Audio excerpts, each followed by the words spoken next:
Top quality और consistent performance के लिए सिर्फ सिल्वर पंप्स। टॉप क्वालिटी और कंसिस्टेंट परफॉर्मेंस के लिए सिर्फ सिल्वर पंप्स, नाम याद रखना। अमेरिकेच्या टेरिफ धोरणाचा फटका हा कोकणातील मच्छीमारांना बसलेला पाहायला मिळतो आहे। खास करून जर बघायला गेलं तर टेरिफ धोरणामुळे कोलंबी अर्थात फ्रान्सवरती या ठिकाणी 26% शुल्क या ठिकाणी भरावे लागणार आहे। कोलंबीसाठी अमेरिका ही मोठी बाजारपेठ आहे।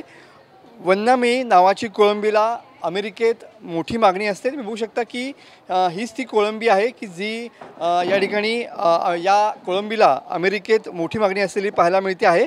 एका किलो मागे 50 कोळंबी अशी या ठिकाणी निर्यात केली जाते। कोळंबीवर निर्यात शुल्क वाढल्यानं फारच महाग या ठिकाणी अमेरिकेतील ग्राहकांना ती खरेदी करावी लागणार आहे। पूर्वी या कोळंबीवरती 6% हे निर्यात शुल्क या ठिकाणी होतं, आता ते वाढवून या ठिकाणी 26% करण्यात आलेलं आहे। त्यामुळे कोळंबी निर्यातीवरती ह्याचा मोठा परिणाम झालेला पाहायला मिळतो आहे आणि निर्यात घटल्यामुळे स्थानिक बाजारात सुद्धा देखील कोळंबीचे दर जे आहेत ते घाऊक बाजारपेठेमध्ये या ठिकाणी कोळंबीचे दर कमी आलेले पाहायला मिळतात। आपल्यासोबत काही मच्छीमार आहेत। सर, काय सांगाल? अमेरिका ही मोठी बाजारपेठ आहे कोळंबीसाठी, सध्या टेरिफमुळे तिथले जे दर आहेत ते वाढणार आहेत, काय सांगाल? अमेरिकन जे 6% वरनं 26% जे आता हे केलं आहे ना, टेरिफ वाढवलं आहे, त्यामुळे म्हणजे एक्सपोर्ट जे निर्यातीवर भरपूर परिणाम पडला आहे सध्या।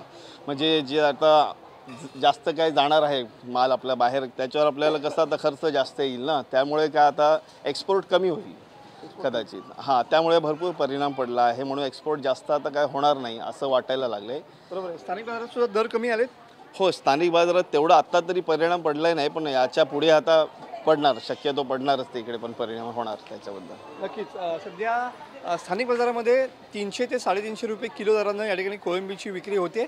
मात्र ज्या पद्धतीनं सध्या अमेरिकेनं हे टेरिफ वाढवलेलं आहे त्यामुळं कोकणातून होणाऱ्या कोळंबीच्या निर्यातीवरती याचा मोठा परिणाम भविष्यात जाणवणार आहे।